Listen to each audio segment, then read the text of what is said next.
Welcome to RS classes. आज हम देखेंगे वेलकम टू आरएस क्लासेस। आज हम देखेंगे एल्डोल कंडेंसेशन। तो एल्डोल कंडेंसेशन है क्या? आप जैसे नाम से समझ रहे हैं, एल्डोल यानी एल्डिहाइड और ऑल आ रहा है यानी कि अल्कोहल से रिलेटेड होगा। तो सबसे पहले हम देखेंगे एल्डोल कंडेंसेशन होता क्या है।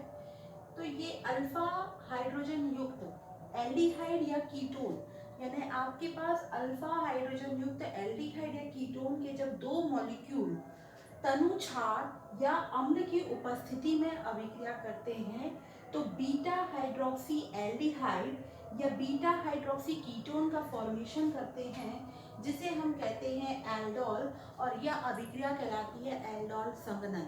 ये कंडेंस होते हैं। कंडेंसेशन का मतलब होता है जुड़ना ना। कंडेंस यानी जुड़ते हैं और जुड़कर क्या करते हैं, बीटा हाइड्रोक्सी एल्डिहाइड या बीटा हाइड्रोक्सी कीटोन बनाते हैं। इसे ही हम कहते हैं एल्डोल संघनन। अब इस जो डेफिनेशन है, इससे आप यहाँ पर ये समझेंगे अच्छे से कि या तो हम यहाँ पर क्या करते हैं, एल्डिहाइड के दो मॉलिक्यूल लेते हैं या कीटोन के दो मॉलिक्यूल जिसके पास अल्फा हाइड्रोजन होना चाहिए। अभी मैं आपको रिएक्शन बताऊंगी कि अल्फा हाइड्रोजन किसको बोलेंगे जो इनके पास होना चाहिए। यदि इनके पास अल्फा हाइड्रोजन नहीं है तो ये रिएक्शन शो नहीं करेंगे। इनके लिए नेसेसरी कंडीशन होती है कि इनके पास अल्फा हाइड्रोजन होना चाहिए। तो इनकी कुछ कंडीशन देखते हैं एल्डोल कंडेंसेशन की। पहली कंडीशन है कि अल्फा हाइड्रोजन होना चाहिए।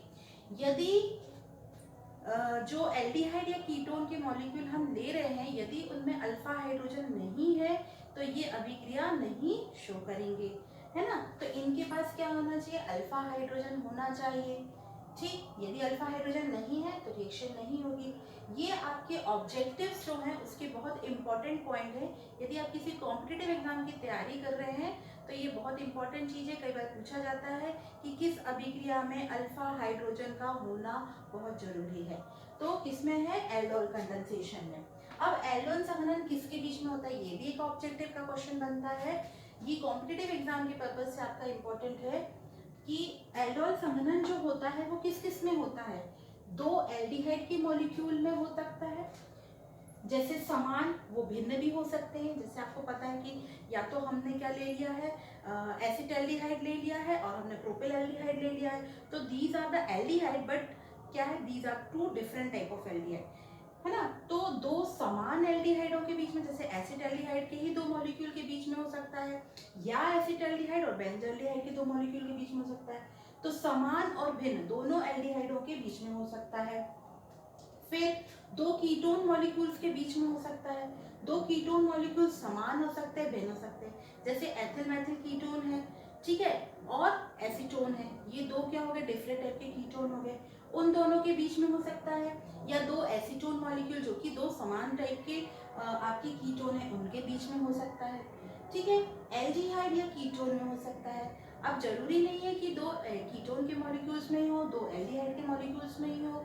ये जो है एल्डिहाइड और कीटोन, यानी यदि आपका एक मॉलिक्यूल एल्डिहाइड है और एक मॉलिक्यूल कीटोन है तो उन दोनों के बीच में भी ये हो सकता है।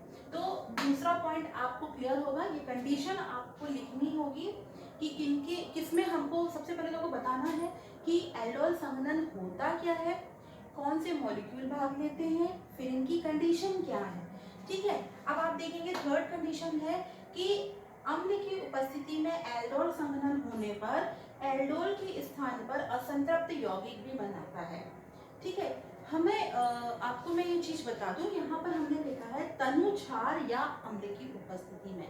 एल्डोल कंडेंसेशन जो होता है ये अम्ल की उपस्थिति में भी होता है और ये क्षार उत्प्रेरक भी है, यानी इसको हम कह सकते हैं कि ये अम्ल उत्प्रेरक भी है और क्षार उत्प्रेरक भी है। यानी यहाँ पर जब रिएक्शन होती है तो किसी अम्ल की उपस्थिति में भी हम अभिक्रिया करा सकते हैं और किसी क्षार की उपस्थिति में भी अभिक्रिया होती है, लेकिन इनकी मैकेनिज्म जो होती है वो अम्ल की उपस्थिति में अलग तरीके से और क्षार की उपस्थिति में भी अलग तरीके से होती है। तो अम्ल की उपस्थिति में यदि आप एल्डोल कंडेंसेशन कराते हो तो हमको असंतृप्त यौगिक भी बनाता है कभी कभी। तो ये कुछ कंडीशन है, ये आपको ऑब्जेक्टिव के पर्पज से पूछी जा सकती है कि यदि अम्ल की उत्प्रेरक उपस्थिति में अभिक्रिया कराएंगे तो हमको प्राप्त यौगिक किस तरीके के मिलेंगे। ठीक है, तो आई थिंक ये आपको स्टार्टिंग है। एल्डोल कंडेंसेशन यदि आता है तो आपको पहले इतना लिखना रहेगा, इसके बाद आपको रिएक्शन बतानी पड़ेगी। आप इसका स्क्रीनशॉट ले लीजिए, फिर हम आपको रिएक्शन बताते हैं। अब देखिए हम इसकी रासायनिक अभिक्रिया देखते हैं। तो रासायनिक अभिक्रिया में देखिए दो समान एल्डिहाइड के अणुओं के बीच में जब होती है, तो देखिए जब हमने यहाँ पे दो समान एल्डिहाइड के मॉलिक्यूल्स लिए हैं, तो जैसे हमने एसिटाल्डिहाइड ले लिया, ठीक है। अब हम आपको बोले थे कि इसके पास अल्फा हाइड्रोजन होना चाहिए। तो देखो अल्फा हाइड्रोजन क्या होते हैं, ये आपका है एल्डिहाइडिक ग्रुप। एल्डिहाइडिक ग्रुप से जुड़ा हुआ जो कार्बन, ये आपका क्रियात्मक समूह है। क्रियात्मक समूह से जुड़ा हुआ जो कार्बन होता है, इसको अपन क्या बोलते हैं, अल्फा कार्बन। ठीक है, और इससे जुड़े हुए जो हाइड्रोजन होते हैं अल्फा कार्बन से जुड़े हुए, इसको अपन बोलते हैं अल्फा हाइड्रोजन।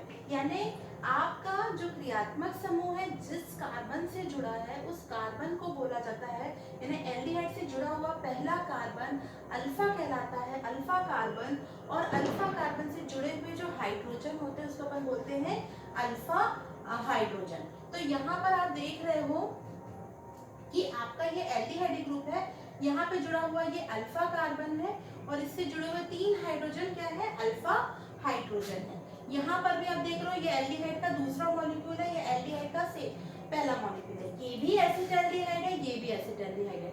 यानी हम देख रहे हैं एल्डोल कंडेंसेशन दो समान एल्डिहाइड अणुओं के बीच में in the presence of base, किसी बेस की उपस्थिति में देख रहे हैं। ठीक है, तो यहाँ देखिए जब रिएक्शन होती है तो हमको क्या मिलता है, हमने आपको बताया था कि बीटा हाइड्रोक्सी हमको ब्यूटाइल एल्डिहाइड, यानी हमको बीटा हाइड्रोक्सी एल्डिहाइड फॉर्मेशन होता है। तो अब देखिए यहाँ पर हमने कंडेंस हो रहे हैं मॉलिक्यूल और कंडेंस होकर क्या बनाते हैं, बीटा हाइड्रोक्सी ब्यूटाइल एल्डिहाइड बनाते हैं, इसे अपन एल्डोल कहते हैं। ठीक है, इसके बाद आप देखिए यदि यही रिएक्शन खनिज अम्ल की उपस्थिति में होती, यानी कि आपकी एसिड की उपस्थिति में होगी, तो यही सेम रिएक्शन में क्या होगा कि जो आपका एल्डोल प्रोडक्ट बना था, हमने आपको बताया था कंडीशन में कि वो गर्म होता है और उसमें से वाटर मॉलिक्यूल एलिमिनेट होकर क्या बनता है, अल्फा बीटा अनसैचुरेटेड एल्डिहाइड बनता है। तो यहाँ पर इससे जुड़ा हुआ पहला जो कार्बन है ये अल्फा है और दैट इज बीटा, इससे सेकंड कार्बन क्या कहलाता है, बीटा कार्बन। तो अल्फा बीटा अनसैचुरेटेड एल्डिहाइड बन रहा है। यहाँ ईन भी है और एल्डिहाइड, एल्डिहाइड के लिए आपको सफिक्स पता होगा क्या लगता है, नल। तो ईन और नल मिलके क्या बनाएंगे, इनल, है ना। तो ब्यूट टू इनल फॉर्मेशन होते हैं, अपन बोलते हैं कीटोन एल्डिहाइड। ठीक है, इसके बाद हम सेकेंड देखते हैं दो समान कीटोन के मॉलिक्यूल्स के बीच में एल्डोल कंडेंसेशन। तो यहाँ पर हमने क्या लिया है, एसीटोन लिया है, ये भी एसीटोन का मॉलिक्यूल है, ये भी एसीटोन का मॉलिक्यूल है। अब आपका यहाँ कार्बोनिल ग्रुप है और कार्बोनिल ग्रुप से जुड़ा हुआ ये कार्बन भी अल्फा है, कार्बोनिल ग्रुप से जुड़ा हुआ ये कार्बन भी अल्फा है। यहाँ पर ये CO ग्रुप है, ये भी अल्फा कार्बन है, ये भी अल्फा कार्बन है और अल्फा कार्बन से जुड़े हुए हाइड्रोजन क्या कहलाएंगे, अल्फा हाइड्रोजन कहलाएंगे। यहाँ भी बेस की उपस्थिति में हमने रिएक्शन कराई है और यहाँ हमको क्या मिल रहा है, ब्यूटाइल हाइड्रोक्सी प्रोडक्ट मिल रहा है। ठीक है, एक एल्डिहाइड और एक कीटोन मॉलिक्यूल यदि आप लेते हो तो हमने यहाँ पर लिया है एक एसिटाल्डिहाइड का मॉलिक्यूल और एक कीटोन का मॉलिक्यूल। ये क्या है, एसिटाल्डिहाइड और ये क्या है, एसीटोन। ये रिएक्शन करेंगे और हमको मिक्सचर ऑफ प्रोडक्ट मिलता है। इसमें आप देख रहे हो ये हमको पहला प्रोडक्ट मिल रहा है और ये दूसरा प्रोडक्ट मिल रहा है, मिक्सचर ऑफ प्रोडक्ट मिलते हैं हमको। तो आप ये तीन रिएक्शन अलग अलग तरीके से बता सकते हैं, जब समान एल्डिहाइड के मॉलिक्यूल कंडेंस होते हैं, जब दो समान कीटोन के मॉलिक्यूल और जब एक एल्डिहाइड और एक कीटोन का मॉलिक्यूल कंडेंस होता है तो क्या रिएक्शन होती है। अच्छा, एक चीज मैं आपको यहाँ और इम्पोर्टेंट बता दूं कि यदि किसी मॉलिक्यूल के पास अल्फा हाइड्रोजन नहीं है, ठीक है, तो क्या वो रिएक्शन शो नहीं करेगा।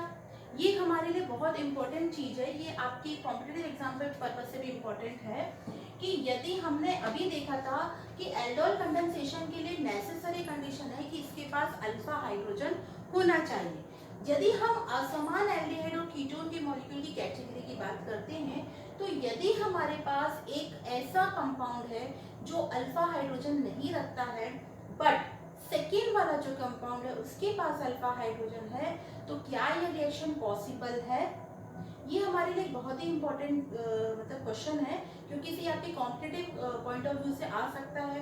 आपको चार ऑप्शन दिए जा सकते हैं और क्या पूछा जा सकता है कि निम्न में से कौन सी अभिक्रिया जो है ये एल्डोल कंडेंसेशन को फेवर करेगी या एल्डोल कंडेंसेशन को फेवर नहीं करेगी, है ना। तो 4 ऑप्शन आपके इस तरीके से आ सकते हैं। तो हमको पता होना चाहिए कि यदि हमारे पास एक अल्फा हाइड्रोजन कंटेनिंग कंपाउंड है बट दूसरा हमारे पास नहीं है तो रिएक्शन हो सकती है एल्डोल कंडेंसेशन में। इसका एग्जांपल यदि आप देखना चाहते हैं तो वो है C6H5CHO, CH3COCH3 एसीटोन भी हो सकता है, C6H5CHO और एसिटाल्डिहाइड भी हो सकता है, ठीक है। तो अब देखो यहाँ पर यदि आपके पास ये एल्डिहाइड है, एल्डिहाइड से जुड़ा हुआ ये बेंजीन रिंग है, यहाँ आपके पास अल्फा हाइड्रोजन नहीं है, यहाँ कार्बोनिल ग्रुप है, ये अल्फा हाइड्रोजन है, ये अल्फा हाइड्रोजन है।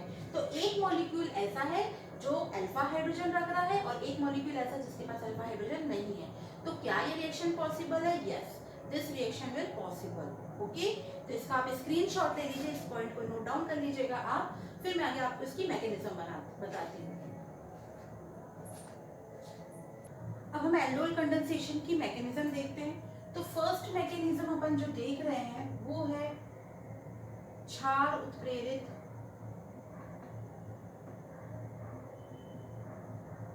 क्रियाविधि।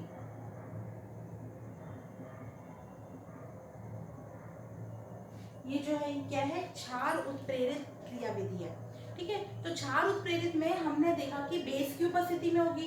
अब आपका बेस जो हो सकता है वो क्या हो सकता है? अच्छा, यहाँ पर एक चीज और आपको बताएंगे हम, आपने पहले भी हमने प्रीवियस वीडियो में मैंने आपको कुछ कंडेंसेशन और बताए थे, बेंजोइन कंडेंसेशन बताया था मैंने, और आपको पर्किन अभिक्रिया बताई थी, जिसमें मैंने आपको बताया था कि उत्प्रेरक जो होता है कभी कभी वो भी एग्जाम में पूछा जाता है। तो यहाँ जो हम उत्प्रेरक यूज करते हैं वो बेरियम हाइड्रोक्साइड यूज किया जाता है और Na2CO3 ये भी हम यूज करते हैं, और इसके साथ अम्ल में जो उपयुक्त करते हैं वो या तो H2SO4 या अम्ल कोई भी आप कर सकते हैं HNO3, H2SO4 और HCl, ठीक है।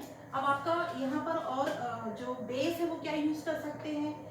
Na2CO3, K2CO3 और BaOH टेकन चॉइस 2, ठीक है, ये यूज करते हैं। तो यहाँ पर हमने बेरियम हाइड्रोक्साइड को यूज किया है। बेरियम हाइड्रोक्साइड का जो OH होता है ये क्या करता है, ये हम स्टेप में देखते हैं। तो हम सबसे पहले स्टेप नंबर 1 की बात करते हैं। तो स्टेप नंबर 1 में जो हमारा बेस होता है ये क्या करता है, जो एल्डिहाइड है, हम इसको एल्डिहाइड से देख रहे हैं, आप कीटोन से भी देखोगे तो सेम चीज वही होगी, है ना।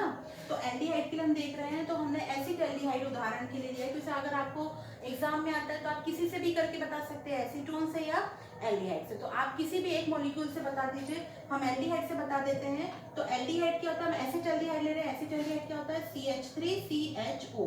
तो इसको सबसे पहले आपको ऐसा लिखना पड़ेगा, जो CH2 आपका CH3 ग्रुप है इसको आप लिखोगे HCH2CHO, इसका एक हाइड्रोजन आप इस तरीके से बताएंगे। तो ये अल्फा हाइड्रोजन है, ठीक है, ये अल्फा हाइड्रोजन है, हमने इसको लिखा है यहाँ पर CH2CHO, this is alpha carbon and this is alpha hydrogen. तो यहाँ पर फर्स्ट स्टेप में क्या होता है, फर्स्ट स्टेप में ये बेस इस हाइड्रोजन को एब्स्ट्रैक्ट कर लेता है और जनरेट करता है कार्बन आयन, ठीक है। तो आप यहाँ पे हेडिंग भी लिख सकते हो, जनरेशन ऑफ कार्बन आयन, यानी फर्स्ट स्टेप है हमारा कार्बन आयन का बनना, है ना। तो हमारे फर्स्ट स्टेप में क्या बनता है? कार्बन आयन का बनना, ठीक है। तो यहाँ पर आपका क्या फॉर्मेशन हो जाएगा? यहाँ फॉर्मेशन हो जाएगा कार्बन आयन,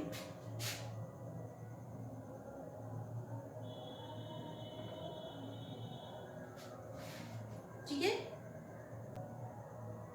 ठीक हुआ क्या है, इसने क्या किया है, इस OH ग्रुप ने इस हाइड्रोजन को एब्स्ट्रैक्ट कर लिया है और वाटर मॉलिक्यूल बना के क्या कर लिया, इसने एलिमिनेशन को किया है, ठीक है। ये स्टेप जो है आपका रिवर्सिबल रहेंगे, ठीक है, ये रिवर्सिबल स्टेप रहेंगे। यहाँ से -H2 हो गया और आपका क्या बना है?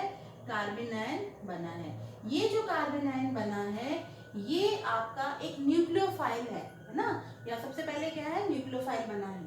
अब ये जो आपका कार्बन आयन बना है ये स्टेप 2 में क्या करेगा, जो एसिटाल्डिहाइड का ये पहला मॉलिक्यूल था, this is the first molecule of acetaldehyde, जो कार्बन आयन अब बन रहा है, ये कार्बन आयन एसिटाल्डिहाइड की सेकेंड मॉलिक्यूल पर जाके क्या करेगा, उसकी कार्बोनिल कार्बन पे जाके अटैक करता है।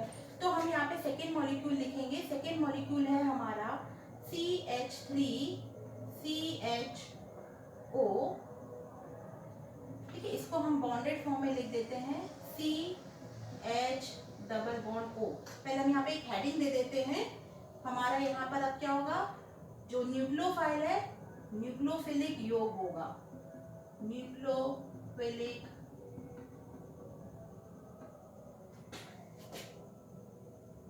योग कार्बेनियन का। ठीक है, न्यूक्लियोफिलिक एडिशन ऑफ कार्बेनियन। ठीक है, न्यूक्लियोफिलिक एडिशन किसका हो रहा है, कार्बेनियन का। तो यहाँ की हेडिंग होगी न्यूक्लियोफिलिक एडिशन ऑफ कार्बेनियन। ठीक है, तो देखिए अब क्या होगा, हम इसको इस तरीके से लिखते हैं CH3CH डबल बॉन्ड O। अब आपका यहाँ पे न्यूक्लियोफाइल क्या था, कार्बन आयन था, which is work as nucleophile. ठीक है, यहाँ एक न्यूक्लियोफिलिक योग हो रहा है, इसलिए सभी क्रिया को हम न्यूक्लियोफिलिक अभिक्रिया कहेंगे। एल्डोल संघनन जो है वो क्या है, इलेक्ट्रोफिलिक अभिक्रिया, न्यूक्लियोफिलिक अभिक्रिया, प्रतिस्थापन अभिक्रिया या योगात्मक अभिक्रिया। तो ये क्या है, ये आपकी न्यूक्लियोफिलिक योगात्मक अभिक्रिया है, एक है ना। अब क्या होगा, ये जो न्यूक्लियोफाइल है ये कार्बोनिल कार्बन पर अटैक करेगा।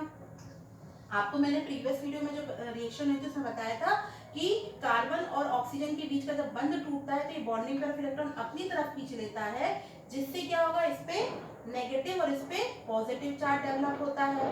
ठीक है, तो ये जो डबल बॉन्ड है वो यहाँ शिफ्ट होके टूट गया, इसका बॉन्ड यहाँ आ गया, और ये जो पॉजिटिव आयन है वो कहाँ जाएगा, इस कार्बो कैटायन पे चला जाएगा।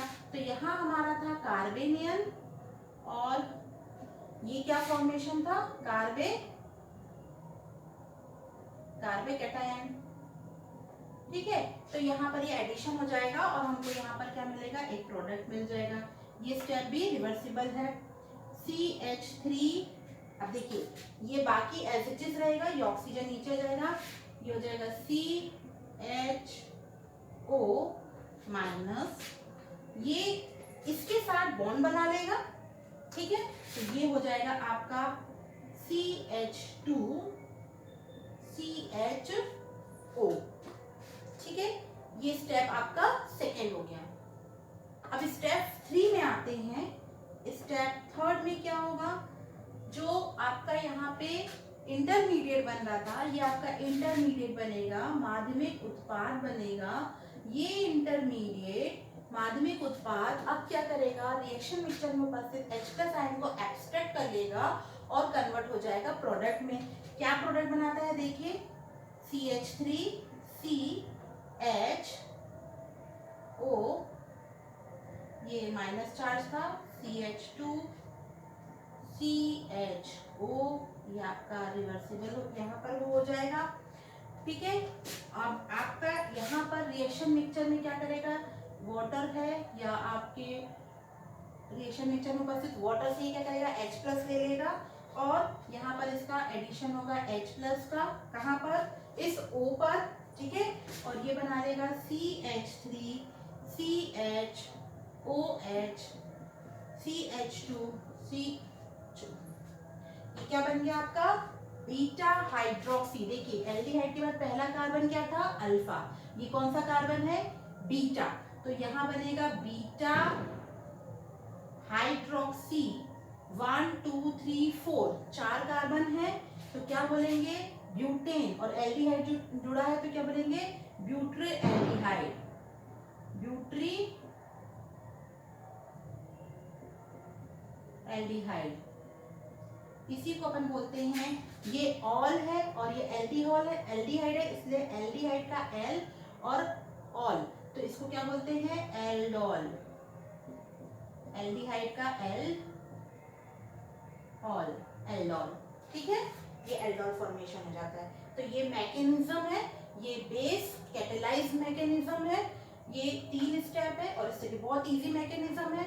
आप इसका स्क्रीनशॉट ले लीजिए, आई थिंक आपको समझ में आया होगा, आप इसका स्क्रीनशॉट ले लीजिए।